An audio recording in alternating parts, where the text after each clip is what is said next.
Thank you for tuning in to the Light of Conscience, where the knowing that exists where thoughts do not lights the way. Subscribe to stay inspired. The best compliment you can give us is to share this with a friend. You can also leave a rating, write a review to help others find us. The more the merrier in the light of conscience.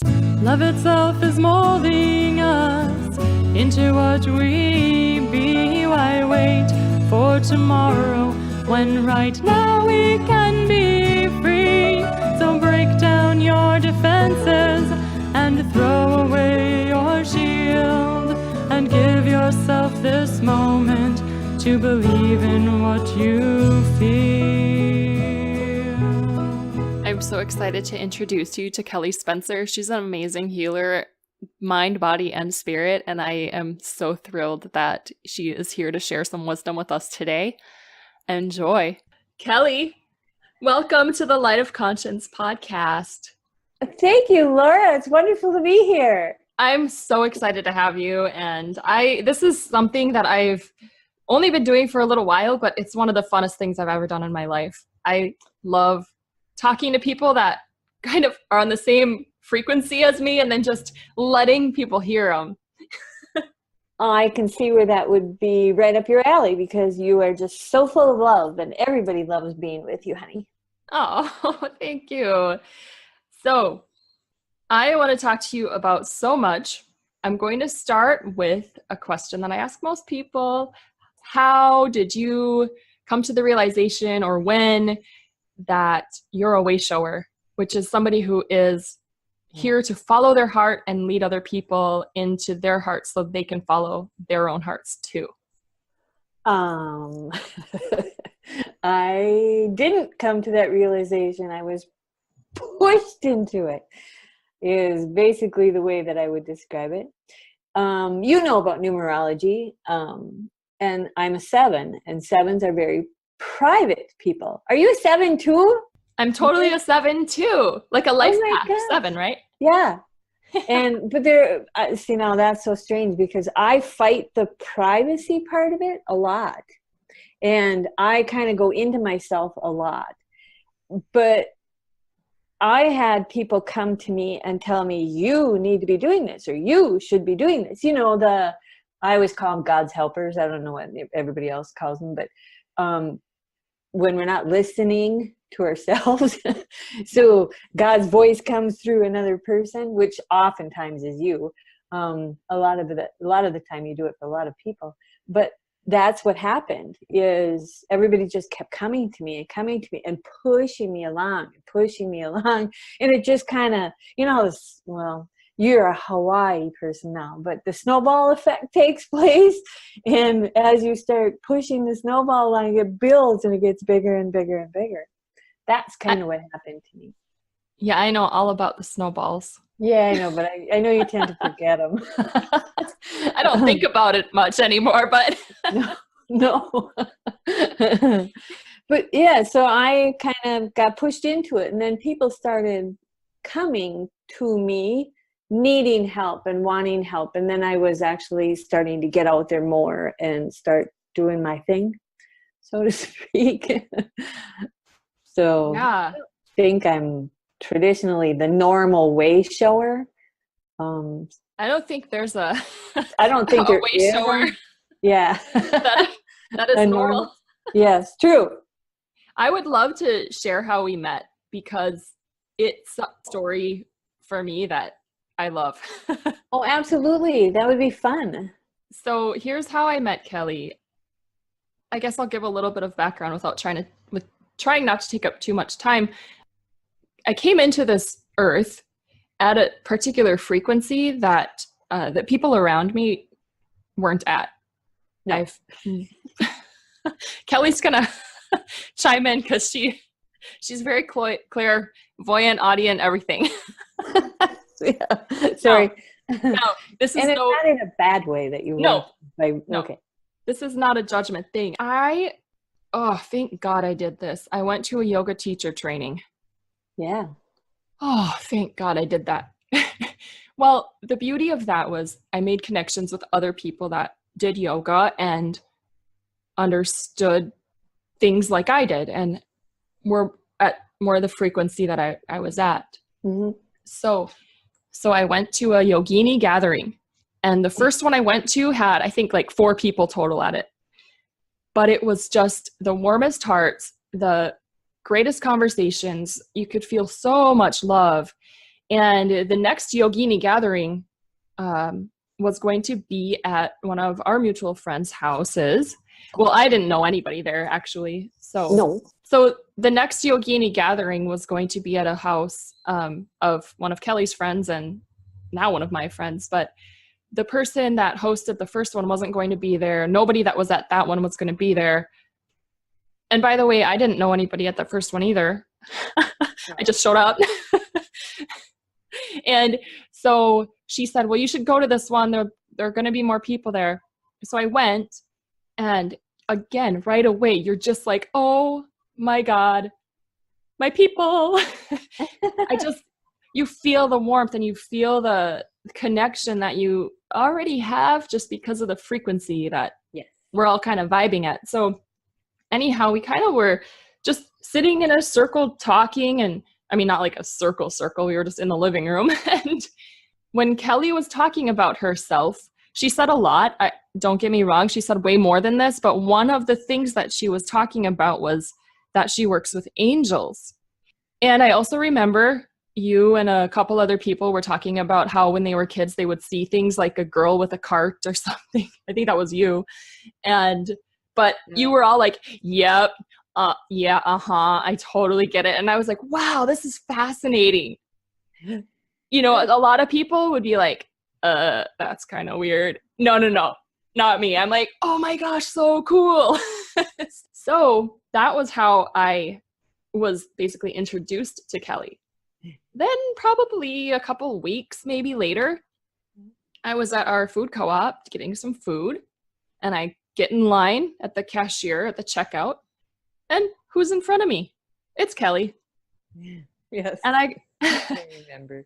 And I mean, I was so new at this, like, realization that I'm not weird. I mean, I am weird, I'm not weird.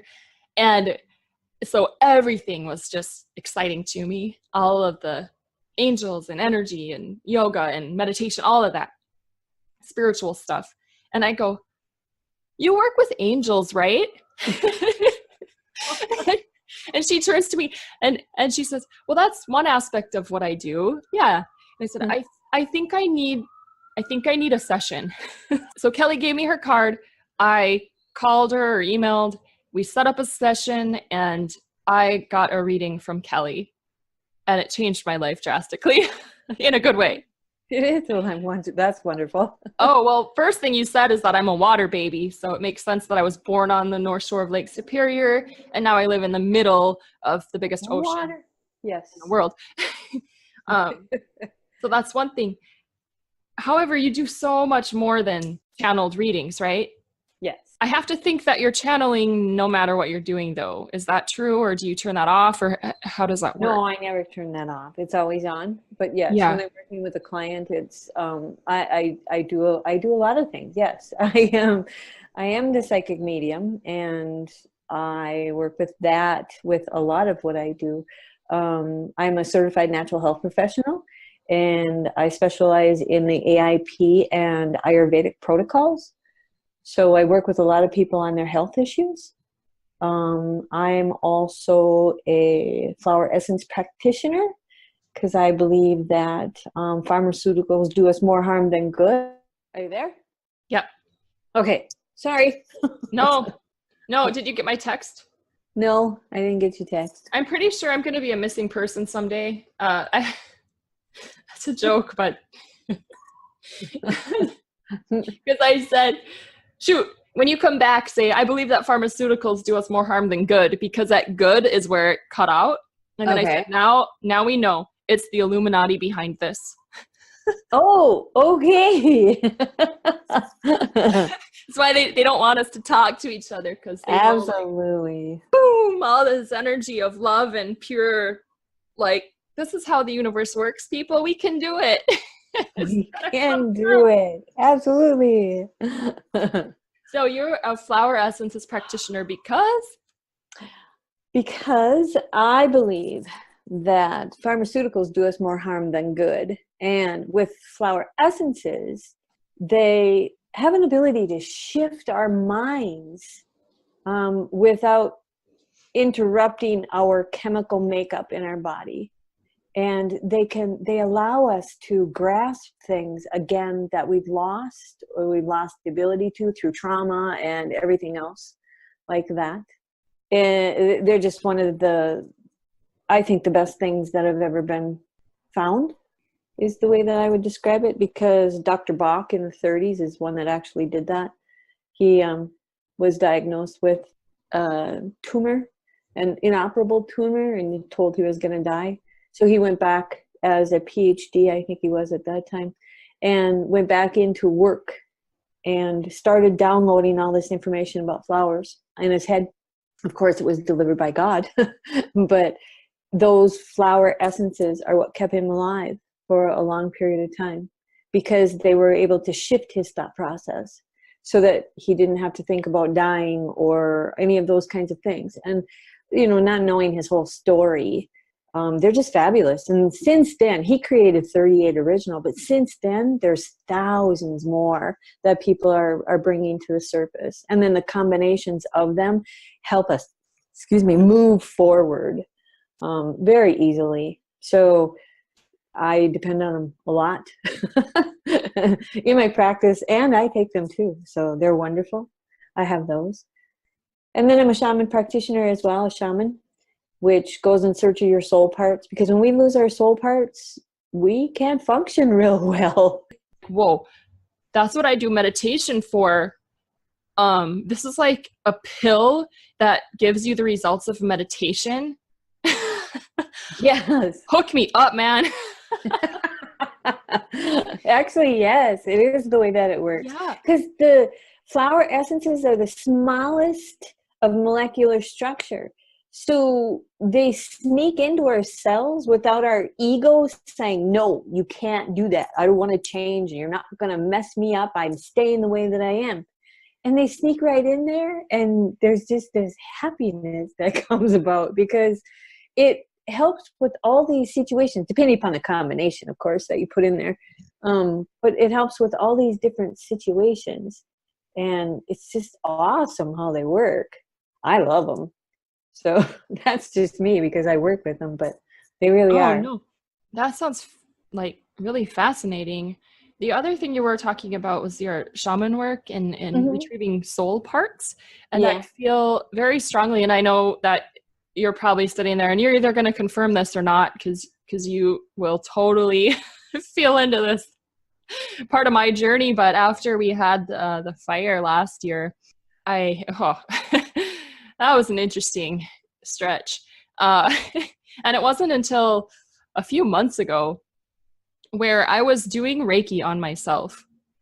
And it's just all of a sudden, and I want to tell the listeners too, that every time I do Reiki on myself or anybody, each time is different. And sometimes I just totally relax and just go to sleep, and then whatever needs to happen is happening and I don't even know about it. This time, a lot of times I'll see stuff or whatever too, but this time I was like transported to the old place. And the message that I got was, okay, you're here to get the pieces of you that you left, that were left here. And it was really powerful. And I did feel a certain like strength afterwards, or a certain more, I felt something had shifted. I did feel a little bit more like myself. I had a little bit more maybe confidence. Yes, definitely. Yeah, going forward. And then it wasn't like that night and then everything was fine. It took a little bit. It took a little while for me to integrate myself back into me, maybe is what it was. I don't even know. It doesn't matter. But it was definitely transforming, and getting your soul back. It's pretty cool. It is really cool. I guess we never realized that there are those parts that are missing until we start looking at our lives and how bad they are, and how, sometimes you just can't make a decision if your life depended on it, or you're constantly afraid, or you don't have any confidence left, or there's just this deep pit feeling of something missing, but you can't quite figure it out. And usually when I do the soul retrieval work, there's a lot that brings back to, oh my God, this would be it. And I've had people within a few days to a few months maybe that it would take for everything to implement. And they made like a huge recovery of themselves. And they feel so different. Some people are really giddy, and some people are just crying buckets because they didn't realize how bad they felt. Some people are just in awe. Other people don't understand it. But it's a huge healing technique to go in search of those soul parts that we lose. And, we lose a lot of soul parts because of trauma. Well, look at the fire that you went through. That's a trauma. And most people don't think of those things as trauma. We think of trauma as a death and broken bones and those kinds of things. So you can't even determine for people what their trauma was, which is huge, actually, I think. We just hit on the thing that lights you up the most about what you do, and that is seeing people recover, look better, feel better, think better, and make huge changes in their lives. And you were just talking about the shamanic practices or the shamanic healing that you do, and I have to think that you kind of do everything with everything you do, but the focus, right? Because you work with people on their diet, you work with people on their mindset, you work with people in their vibrational state with the flower essences. Yeah, you work whole body. Yes, and I call it the whole person approach, because we have to work with the whole body the whole body, mind, and spirit, in order to heal. Because if you're not working with let's say if you have an illness and you're not working with the emotional attachment to the illness, much less the emotional attachment that brought the illness in the first place, you'll never get rid of that illness. Here's a really good example of that. I have a friend of mine that was going through breast cancer, and breast cancer, it's in the heart area. When it's in the heart area like that, it's really traumatic. There had to have been something that happened to these women to get breast cancer. That's very traumatic. And I had said that it was from her divorce, and people were like, that couldn't have been that big of a deal. And she had posted one day on our Facebook page that she hated cancer, and it was almost as bad as her divorce. So literally the divorce was actually worse than cancer for her. And that's why I think she had developed the breast cancer in that area. The trauma that she suffered, the emotional trauma from it, if she were looking at that divorce, she'd be able to heal a lot faster. I believe that's the way that I work it, is let's find out where those traumas are. Let's find out what's going on. We have to look at that within the body. If we don't look at that, you're going to hang on to your illness for quite a while. What is your Facebook page? My Facebook page is Living Healthy Inside and Out. Now I'm in there and I love it. That's cool.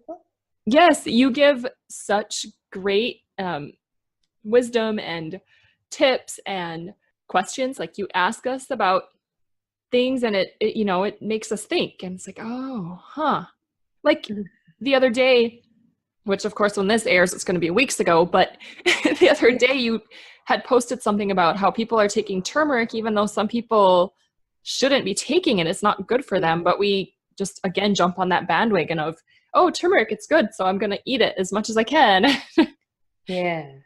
Things like that, just things to make you question where your information, where you got your information and where you're getting your information, and is it true for you? Yeah, and I like that you said that. Is it true for you? Because, what I posted on that was this woman saying that, oh my gosh, it's the gift from the gods. And it can be for some people, and other people it's going to destroy their system and act like cause inflammation again. So I'm all about we are not a one size fits all society, and not one thing is a cure-all. And that's why it's living healthy inside and out, body, mind, and spirit. Because we have to look at what's inside, and we have to look at what we're doing outside too, because it is the whole person approach. It really is. Definitely. I'd love to start to touch on energy now, which is, your eyes usually aren't going to see that. It has such an effect on your whole life, your finances, your health, I mean, your surroundings, just everything, right? It affects every part of us and every place in your home, your vehicle, everywhere you go. Energy is a part of us. It's kind of like telling somebody to take a chair, because everybody thinks that energy has to be living of some sort. But take a chair that you have in your room and take it out of your room and walk back in, and you automatically will sense that chair being there, even though the chair is gone. And it'll probably happen for weeks afterwards, because that energy from just that chair is still sitting there. Is that I think this is different, but Okay. I gotta ask.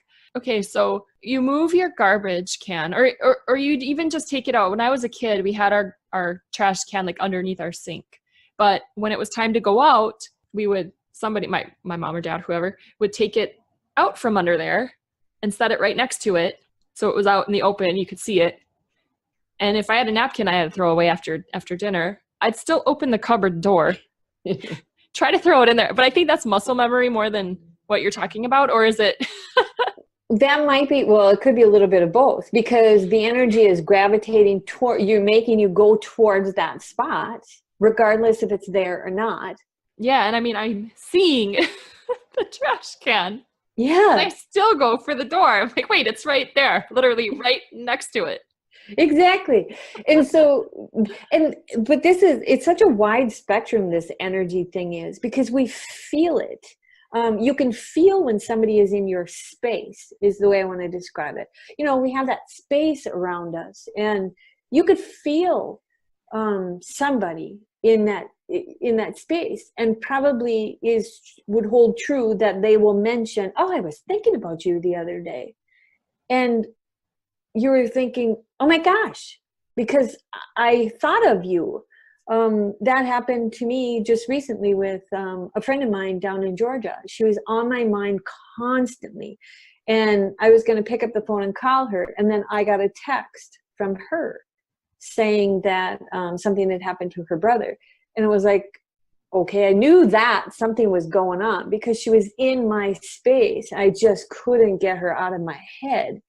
And so she's in there. And so we have people, how do I say this kindly? Because, our job is to help people. It's really to help people, but sometimes we have people that are overzealous about helping people. And so if they're trying to help you without your approval, or without your saying it's okay, now they're going to be messing with your energy. And so things start to happen that aren't necessarily caused by you, and you can't quite figure them out.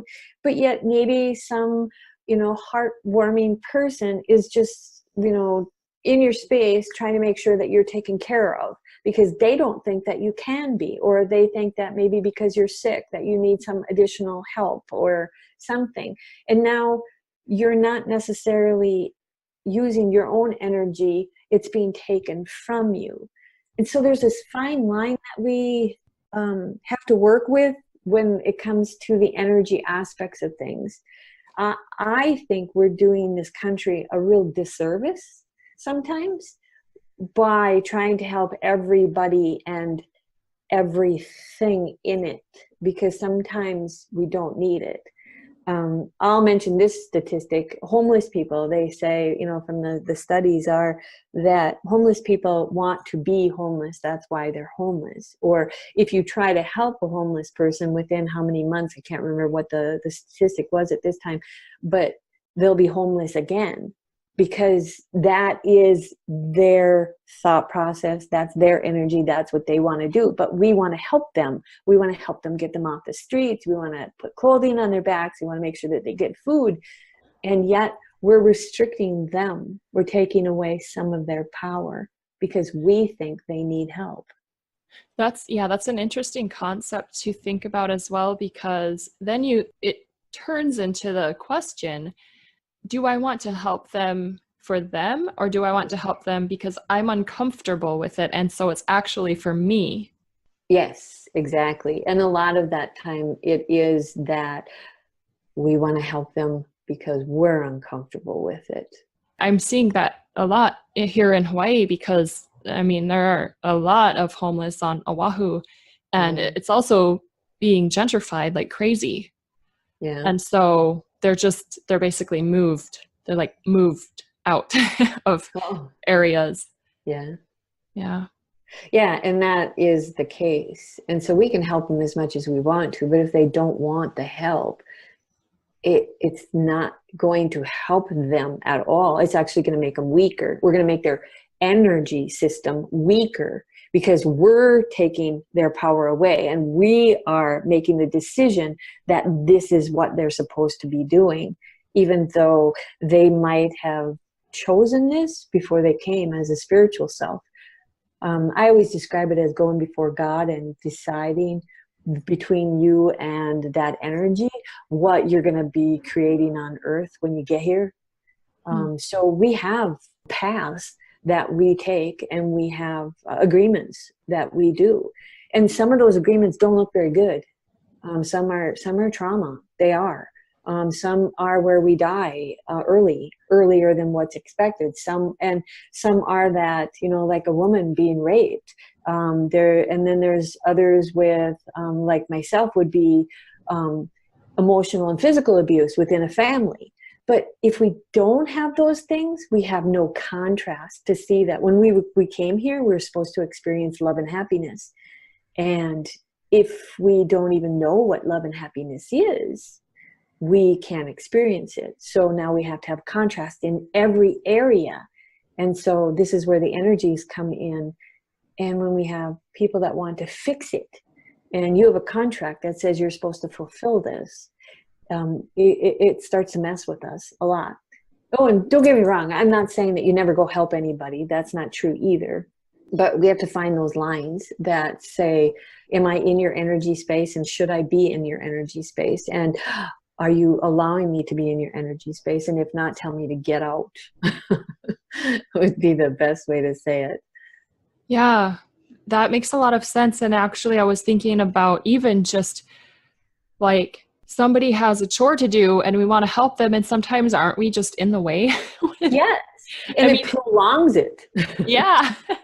Yeah. So it's like in everything, it's ask, can I help you? Can I help you? And then let them answer. And, of course, some people are going to say no, even though they want it, blah, blah, but that's not your problem. That's their fault for lying to you. Yeah. I'm wondering if you have any suggestions for, say we feel off and we're not sure why, we sense maybe somebody's trying to help us when we don't want help, or they're in our energy field and they're, thinking like I need something that really I just need freedom, and they're trying to make things work for me even though it's all working. You know what I mean? Mm-hmm. Do you have any suggestions for people when they feel that way? I suggest the first thing to do is disconnect. Now, I think you've heard of cutting cords, those kinds of things, but our energy system, the veils have thinned so much in the last, 8 years or so, that the energy system is so thin between us now. So everybody kind of commingles all the time. And so cutting cords doesn't really work that well anymore. It's a fast term thing to say, get away from me. So you cut the cords, you ask for like Archangel Michael to cut a cord that might be between you and somebody else that you feel is in your space. But it can reattach very quickly. So disconnecting, basically what that does is, if you imagine energy as a cord, a rope attached from one person to another, and just think of yourself when you attach to somebody in thought process. Oh my gosh, I need to help this person. They're struggling. I really, really want to help this person. That is a cord that goes to them. And so rather than cut it, which leaves the existing energy still there, you literally disconnect from it. Like imagine pulling the cord out of a light socket, the outlet, pull your cord right out from it. And then pull it out of yourself by pulling it, like usually from like the solar plexus, that stomach area. Pull that cord, just pull it right from there. Or if it's tugging at your heartstrings, pull that cord from your heartstrings. If you can't speak all of a sudden, I mean, it just feels like you're just an idiot and anything that's coming out of your mouth just doesn't work right, pull the cord right out of your throat when you feel like you can't speak correctly or you're not being understood. And from there, you're disconnecting that cord. And then you want to fill those spaces with love and light, because something will fill it. There's a lot of negative energy. There's a lot of hatred, frustration, anger, fear in this world. So something fills that space immediately. So fill it with God's love and white light.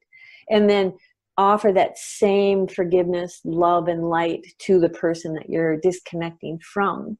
Literally, when I disconnect cords, within seconds, I can get a text from the person that I disconnected from if they are in tune that much. They just know something happened. What happened? And so that's why you want to send them as much love and light as you can. It's an easy way to do it. It's an energy thing. It's not something you can grasp and say, okay, here's how I do it. It's not on paper. I do have a meditation that I'm working on for disconnecting, but it's still energy. It isn't physical in any way, but energy is not really physical either. We can't touch it. We can feel it. We can certainly feel it, but we can't touch it. We can't grasp the sight of it, but we feel it. So it's a feeling, and then so is that love and light. It's just a feeling. So disconnect. That's the best way to do it. And if you can't get a hold of it, if there's things that are still, people that say, if it weren't for bad luck, I'd have no luck at all. This is where we look at energy. What's behind this? What kind of past lives did you have? What kind of karma was involved? What energy is involved with this that is messing with you, that you have this much bad luck? And then we start untangling those cords. Where are they leading to? Is it family? Is it friends? Is it something you did in a past life? All these areas still come back down to this same topic. So interesting. It is. I really love it. Yeah. Well, we're on the subject of energy. Let's talk about intuition. Okay. And how to trust it. Because you hear of people say that their intuition told them to do this or that or the other thing, and their life just changed in a miraculous way. And I think that everyone has intuition. Of course, we're all human. That's part of being human. How in the world do we know for sure 100% that this is our intuition and we're going to follow it and it's going to be the right path? Isn't that what we all want to know? Yes, of course we do. First of all, I'm going to say, stop looking at what other people are doing, because intuition is like everything else. I always use the piano player as this scenario. There are Beethovens in our world, and there are chopstick players in our world when it comes to intuition. We weren't all given the same amount. So if you're looking at somebody that has a lot of intuition and it looks really, really easy and you're struggling with it, you could be a chopstick player. It doesn't mean that you won't get better at playing the piano as you start using it. It just means you probably won't reach Beethoven's status. And so if you're thinking you need to do it like they do it, you'll never reach your capacity. So the concept first is stop thinking about what other people are doing. And then second is get out of your head. It's not in your head. Intuition is not in your head. Even though they say intuition comes through your third eye, which is, right between your two eyeballs, it's not. it's in your heart.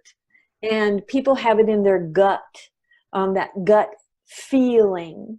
And some people hear it in their head, but that's where it comes through, as through the heart, and then comes back through. So everything comes through the heart first, as far as the way that I understand it, the way that I get it, comes through the heart first and then goes your different areas. And so with that, you might be a gut feeling kind of person. And so you've got a nudge, or it's just eats away at you with this feeling that you should be doing something, and you keep ignoring it, and it keeps getting stronger and stronger. And then God's got to step in and give you some person to say the words to you. Now you know that your intuition was working. So my thing is always write down that evidence journal is what I always call it. Write it down when that happens, so that you can get better at noticing that this is what it is. It's just creating the habit, so to speak, of saying, oh, yep, that's intuition because my gut's telling me, I got that gut feeling. But at first you know, chances are you don't trust it. So by having the circumstances where they come out to play for real, and oh my gosh, you got the answer, it was there, somebody confirmed it, the clarity there, write it down, because as soon as you get it out of your head, so the eyeballs can see it, now you're talking with spirit. But if you keep it in your head and the eyeballs aren't really seeing it, but you're hearing it over and over and over in your head, that's ego, that's mind. So it doesn't really register until the eyeballs get to see it. So writing everything down is really what strengthens your intuition. That's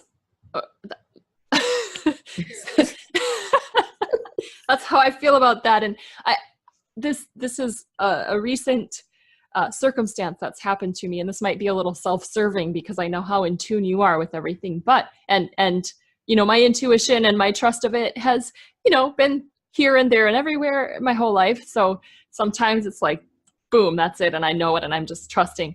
This is what's happened to me though recently. My car went to the shop yet again, and I said, John, I'm getting a new car. That's it. Even if we fix this one, I'm getting a new car. So we did fix it. I am getting a new car. So I started to look for one.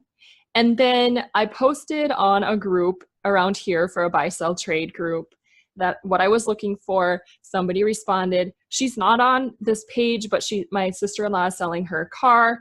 It's a hatchback. It's a Nissan Versa hatchback. And I used to have a hatchback. I loved it. So I was like, oh, it was in my price range.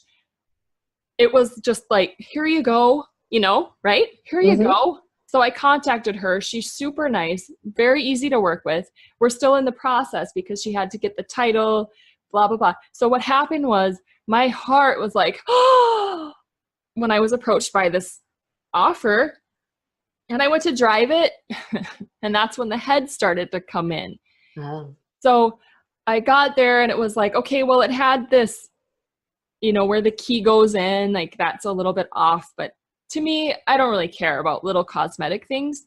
And then the brakes probably have to be replaced just because of all the driving that it's done, like the back brakes. So I asked for, a few $100 off, and we agreed on a couple. But now I'm just like, am I doing the right thing? Because it felt so right. And then you second guess. Because it goes from your heart to your head, and then your head, if you're me, holy mackerel. I haven't said that in years. And I'm just like, is this the right car for me? And I think it is. Because that's what I get. Yeah. When I tune in. Right? Exactly. And that is your intuition telling you it's the right car. But our circumstances always say, oh, but should I be getting something different, or should I be spending my money on something else? That's not coming from your spiritual self. That's coming from learned behavior. That's why stop looking around, because this car might not be perfect, right now, but it might be what you need right now. And then you go to something better again or later, Yeah. or in the future. But right now, it Yeah. lined up. The universe lined up for you. That is your intuition. It's right now, right? Right Yes. now, people. You can't know the future. Nobody knows exactly the future. No, and we're not supposed to know the future. Even if I could Exactly. tell, I mean, I can tell you bits and pieces in my work about your future, but I don't normally do that. I don't like to do that because we can screw with that too. We can say, Exactly. oh, we have free will. So we can say, oh my God, I'm not doing that. She told me I could do that. I'm not doing that. And It's totally true. And that's, something that I absolutely admire about you is that, you are very clear everything, like I said. Yeah, but your intention is so pure of that love, like what is for the highest and the best yes, in all situations. And so there are things that, you could say and you don't because it's not meant to be said, right? So you're very clear on what's for the highest right now and what isn't. And then you're discerning. You have a filter that is, you filter out the highest and the best, and that's what we get with you. And I love it. And I just adore you. And I'm grateful for it. oh, you're such a sweetheart. And that's why we love you. Well, the thing of it is I don't just say stuff. No. I mean it. Yes. Well, and I do too. That is that. And I think that's one of the reasons why we hit it off so quickly is because we do have that same vibrational frequency. It is about the truth, if you want to call it that, about getting down to the nitty gritty of it, but not giving you much more than that because you don't need much more than that at this particular time. Actually, you don't need anything more than what's for today because all it does is muddles everything up. And now we have a lot of anxiety because you're living so far in the future, you have no idea if it's today, tomorrow, or whatever. And so your intuition isn't going to work at all. Yeah. Not at all, because it can't give you, it's not going to give you, it'll give you a glimpse of what you could be doing to get you moving, but it's not going to transport you into the future to say, well, here's what you're supposed to be doing 5 years from now, because that time's not here yet. Yeah. So intuition is only right now. Yeah. And it's, here's the cool thing. It's always right now. Yes. We always right now. Okay, let me say that again. We always right now have in our heart, quote unquote, the answer. It's always present right now. Always present right now. I could give you a story about that one. I want to hear it. And then we should probably let people move on with their days, but yeah. It will, the intuition, I'll put the story short, but the intuition thing is that many, many years ago, my girlfriend wanted me to come down to Georgia and live down there after I got divorced. And my gut was telling me it was the worst decision ever made possible, but I was so afraid to say anything to her about it. And so I did it. I went against that gut feeling, saying no, no, no, no, no. And she came up here to fly, and then we we're going to drive back with my stuff. She came sick, first of all. So she shouldn't even have been flying. She came sick. And then I picked up the moving truck. The engine light was on and they couldn't figure out what was wrong with it. So we loaded up everything and then we were leaving and we got into Wisconsin, which is not that far from Minnesota. And already there was a problem with the truck. And then in Illinois, we had to stop and they were fixing the truck. And then we got to Chattanooga finally, and we had to have the truck towed the last 90 miles to her place. And my car was on a trailer behind my moving vehicle or the moving truck. And we had to take that off when the tow truck hooked up to the moving truck. And the alternator went out in my car. So they had to send another tow truck to tow my car that 90 miles to, and then, so there's just the alternator. So when we got there, then the tow truck ran 10 miles an hour for me to drop it off when we had it emptied.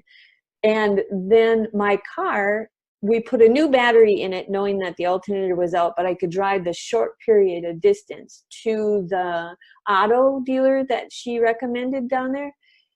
And the power steering went out before I got out of the driveway.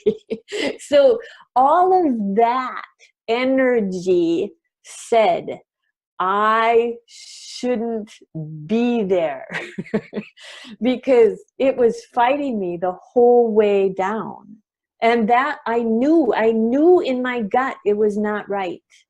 Sometimes we really need to pay attention to our intuition, however it comes, through the gut, through the mind, through somebody saying something to you, however.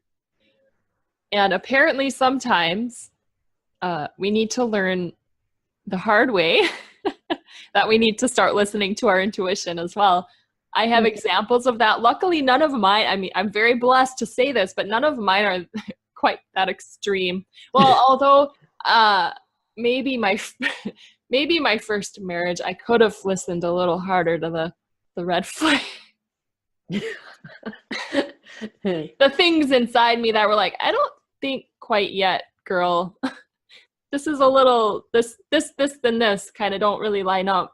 Yeah, okay. But I mean, you know, there were a lot of good things from that and a lot of lessons learned. And yeah. hey, we are what we are. There's no judgment here. You just got to love everything. Mm-hmm. And you know, those lessons that we learn because we don't pay attention to our intuition, they're valuable. They really are. So you can't kick yourself in the butt and say, oh my God, why didn't I listen? They're very, very valuable lessons. And I learned a lot from doing that. Yeah. And it helped me set up boundaries too. So, you know, we don't pay attention sometimes because we need the lesson, but there's easier ways to learn too. So the intuition is there to trigger that concept that says, okay, let's examine this a little bit further before you do something stupid. Like move halfway across the country and it's not supposed to be what you're doing. Well, yeah, there's that. Sometimes you are supposed to, and it's wonderful. Yes. Like somebody I know that's done it quite a few times. Just twice. Yeah. Sight unseen twice. I know. Amazing. Just crazy. Totally awesome. Amazing. I don't know. I think it's crazy. But, and it's funny too, because it was so like apparent to me because I was so in tune at that point in my life to my intuition that it just, to me, it's like, no big deal. It's just what I did because I was supposed to do it, or, you know, it was meant for me to do. And, yes. You know, stepping back or hearing other people are like, wow, that was so brave. And I'm like, well, yeah, I guess so. But you were definitely paying attention to your intuition. Otherwise, you wouldn't have even done it. Yeah, absolutely. It wouldn't even have been a thought. No, yeah. So, Kelli, I don't know about you, but I think that anyone listening would want to work with you. How can they find you? Well, thank you for suggesting that.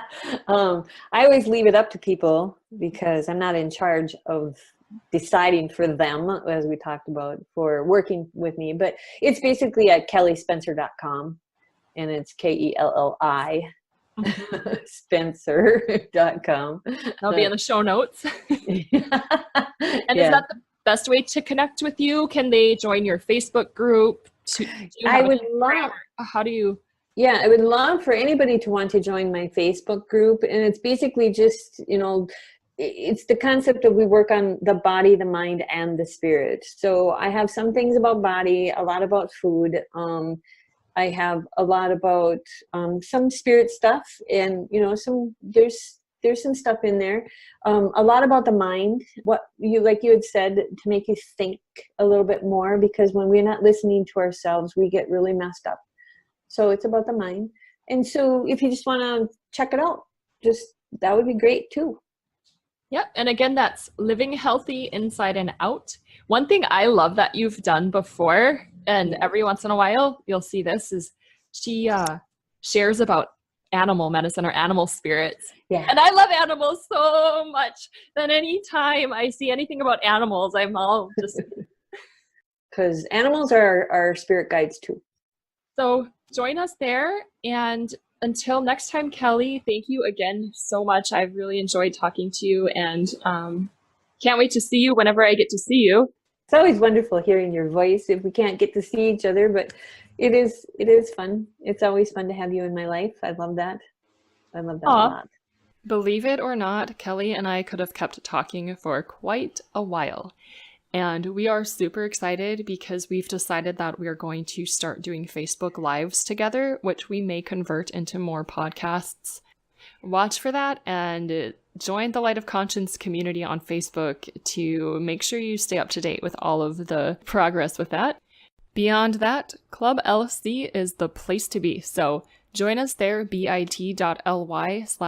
capital L, capital C. Make sure the LC is capitalized because it stands for Light of Conscience. This is the place where you will always have the opportunity to receive tools and energy upgrades, alignments, flushes, and refills. So we flush out the negative and refill with the positive. You can join twice monthly live calls where you can ask me literally anything and connect with other way showers. So please join us there. I cannot wait to see you. And until next time, enjoy it all. It's enough to say I love you. It's enough to say let's try. Don't know about tomorrow.